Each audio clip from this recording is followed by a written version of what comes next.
बोलो रामानाथ स्वामी भगवान की जय। दोस्तों, रामेश्वरम मंदिर का इतिहास रामायण युग से जुड़ा हुआ है। रामनाथ का अर्थ प्रभु राम के आराध्य देव भगवान शंकर से है। रामेश्वरम मंदिर भारत के 4 धाम और 12 ज्योतिर्लिंगों में से एक है। दोस्तों, यह पवित्र धार्मिक स्थल तमिलनाडु के रामनाथपुरम जिले में हिंद महासागर और बंगाल की खाड़ी के समुद्र तट पर एक टापू पर स्थित है। यह टापू शंख के आकार का एक द्वीप है। इस जगह को दक्षिण का काशी भी कहा जाता है। दोस्तों, रामेश्वरम का मुख्य आकर्षण रामनाथ स्वामी मंदिर है। पौराणिक मान्यताओं के अनुसार इस मंदिर के निर्माण से जुड़ी 2 परंपरागत कथाएं हैं। पहली कथा के अनुसार जब प्रभु राम लंका विजय के लिए जा रहे थे, तब समुद्र किनारे प्रभु राम ने शिवलिंग बनाकर पूजा किए थे और भगवान शिव से विनती किए थे कि जन कल्याण हेतु यहाँ ज्योतिर्लिंग के रूप में निवास करें। तब भगवान शिव प्रसन्न होकर उन्हें विजय श्री का आशीर्वाद दिया और उनकी विनती को स्वीकार किया। दूसरी कथा के अनुसार जब प्रभु राम रावण वध और लंका विजय करके सीता, लक्ष्मण और संपूर्ण सेना समेत अयोध्या वापस लौट रहे थे, तब गंधमादन पर्वत पर विश्राम किए थे।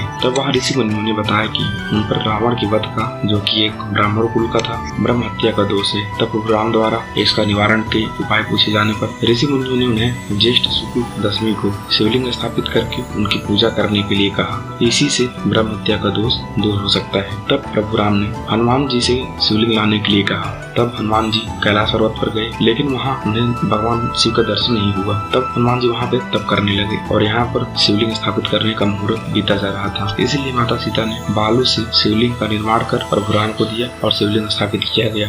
जब हनुमान जी कैलाश से शिवलिंग लेकर पहुँचे तो देखा कि शिवलिंग पहले से स्थापित हो गया है, जिससे वो बहुत दुखी हुए। प्रभु राम उनके मन में उठ रहे भाव को समझ गए और शिवलिंग उनके द्वारा आने से पहले स्थापित करने का कारण बताया। लेकिन हनुमान जी संतुष्ट नहीं हुए। फिर प्रभु राम ने कहा, तुम इस शिवलिंग को उखाड़ दो और यहीं पर आपके द्वारा लाए शिवलिंग को स्थापित कर दिया जाएगा। लेकिन हनुमान जी के लाखों प्रयत्न करने के बाद भी शिवलिंग को हिला न सके और मूर्छित अवस्था में गंधमादन पर्वत पर जा गिरे। होश में आने पर उन्हें गलती का एहसास हुआ। तब वो प्रभु राम से क्षमा मांगी। हे प्रभु राम ने हनुमान जी द्वारा लाए शिवलिंग को पहले से स्थापित शिवलिंग के पास में स्थापित कर दिया और कहा कि भक्त रामनाथ स्वामी शिवलिंग के दर्शन से पहले आपके द्वारा लाए गए शिवलिंग का दर्शन करेंगे, जिसका नाम हनुदेश्वरी या विश्वलिंगम शिवलिंग रखा गया। दोस्तों, इस मंदिर के वर्तमान स्वरूप के निर्माण में बहुत सारे लोगों का योगदान रहा है, जिसमें से कुछ नाम और उनका काम इस प्रकार है। 15वीं शताब्दी में राजा उदययान सेतुपति एवं नागौर निवासी वैश्य ने 1450 ईस्वी में इसके 78 फीट ऊंचे गोपुरम का निर्माण करवाया था। दोस्तों, गोपुरम हिंदू मंदिरों का स्थापत्य का प्रमुख अंग होता है। प्राय शिल्प से सज्जित अधिकतर दक्षिण भारत के मंदिरों के द्वार पर स्थित होता है। फिर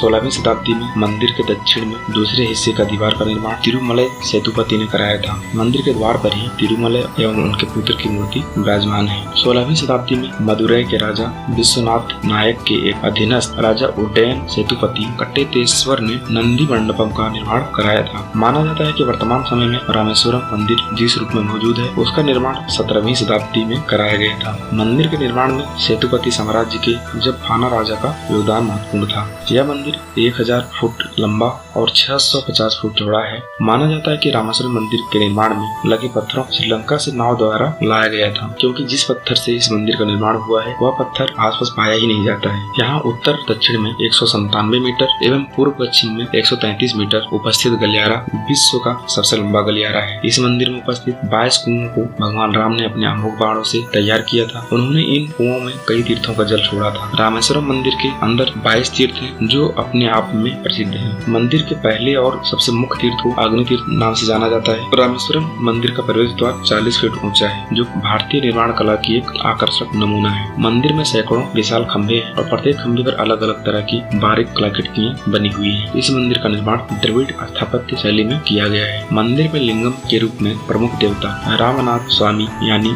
शिव को माना जाता है। मंदिर के गर्भगृह में 2 लिंग है। एक माता सीता द्वारा निर्मित, जिन्हें मुख्य देवता माना जाता है और इन्हें रामलिंगम नाम दिया गया है, जबकि दूसरा शिवलिंग हनुमान द्वारा कैलाश पर्वत से लाया गया है, जिसे विश्वलिंगम या हनुदेश्वरी लिंगम के नाम से जाना जाता है। भगवान राम के आदेशानुसार हनुमान द्वारा लाए गए शिवलिंग की पूजा आज भी सबसे पहले की जाती है और रामेश्वरम मंदिर में फरवरी और मार्च माह में तिथि के अनुसार महाशिवरात्रि फेस्टिवल बहुत अद्भुत तरीके से मनाया जाता है, जो कि कुल 10 दिनों तक चलता है। दोस्तों, चलिए अब देखते हैं यहाँ के कुछ और प्रमुख पर्यटन स्थल। पहला, अग्नि तीर्थ। एक पौराणिक कथा के अनुसार प्रभु राम रावण का वध करने के बाद समुद्र के इसी हिस्से में स्नान किए थे। अग्नि शब्द का अर्थ संस्कृत में आग है और तीर्थम का अर्थ पवित्र जल है। अग्नि तीर्थम को हिंदुओं के बीच एक पवित्र तीर्थ स्थल माना जाता है। दूसरी पौराणिक कथा के अनुसार जब माता सीता ने अग्नि परीक्षा दी थी, तब माता सीता की पवित्रता होने के कारण अग्निदेव उन्हें कुछ भी नुकसान नहीं पहुंचा पाए। तब अग्नि देवता सीता माँ को स्पर्श करने के पाप से प्रायश्चित करने के लिए भगवान शिव से प्रार्थना किए और समुद्र के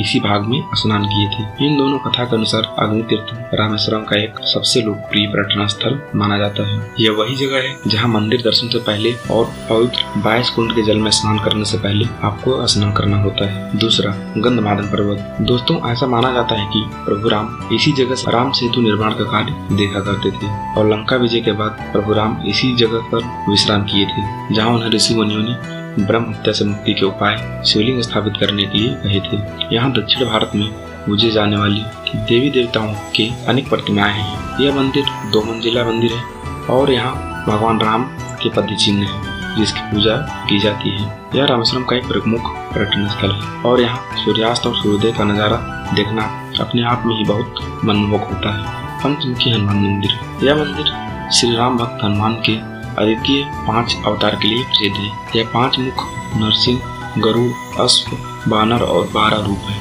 हनुमान के 5 मुख क्रमशः पूर्व, पश्चिम, उत्तर, दक्षिण और ऊर्ध्व दिशा में प्रतिष्ठित माने गए हैं। हनुमान का अवतार भक्तों का कल्याण करने के लिए हुआ है।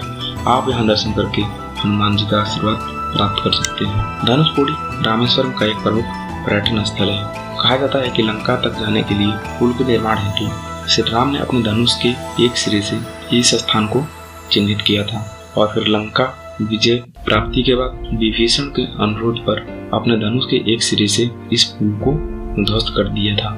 इसलिए इस स्थान को धनुषकोडी कहा जाता है।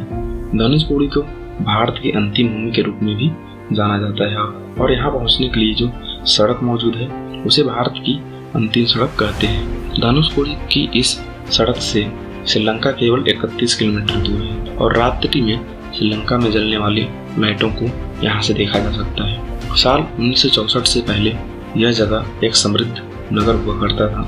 उस दौरान धनुषकोडी में रेलवे स्टेशन, अस्पताल, चर्च, होटल, पोस्ट ऑफिस बना हुआ था, लेकिन साल 1964 में आए भयानक चक्रवात ने सब कुछ खत्म कर दिया।